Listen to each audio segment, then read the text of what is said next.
right, so I'm going to be working a buttonhole row, right? This is what the buttonhole is going to be.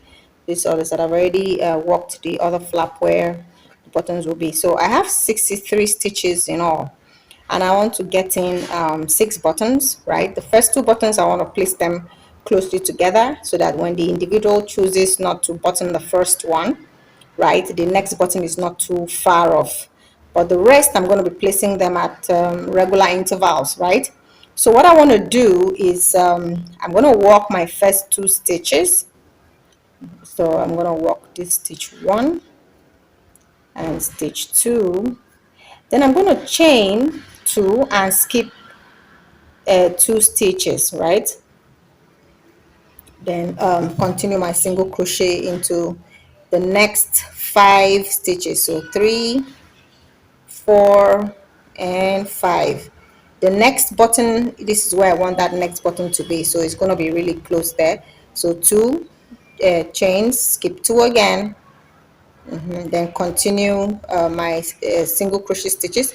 So this time around I'm going to be maintaining 10 single crochet stitches before my chain 2s. Yeah, so 1, that's 1, 2, 3, 4, 5, 6, 7, 8, 9 and 10, and then chain 2, skip 2, another 10, 1, 2, 3, 4, 5, 6, 7, 8, 9 and 10, chain 2, skip 2, another 10, 1, 2, 3,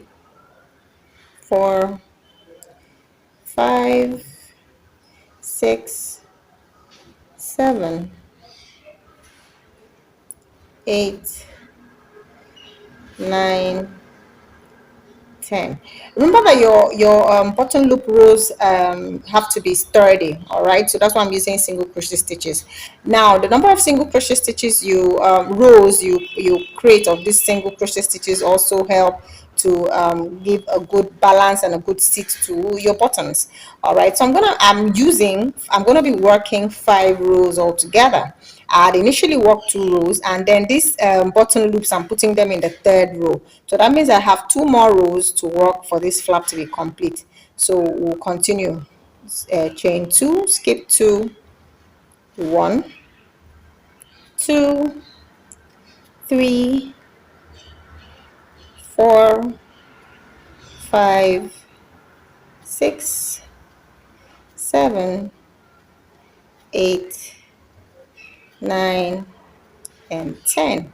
Then the last one, yeah, chain 2, skip 2.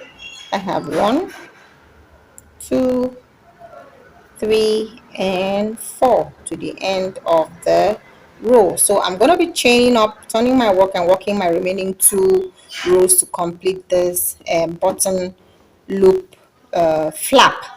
All right, so that's the way to work it. You have to know the number of stitches you have. You need to know whatever number of buttons you have, how closely together or how far apart you want to put the buttons. That is what will determine how you work your button loop flap.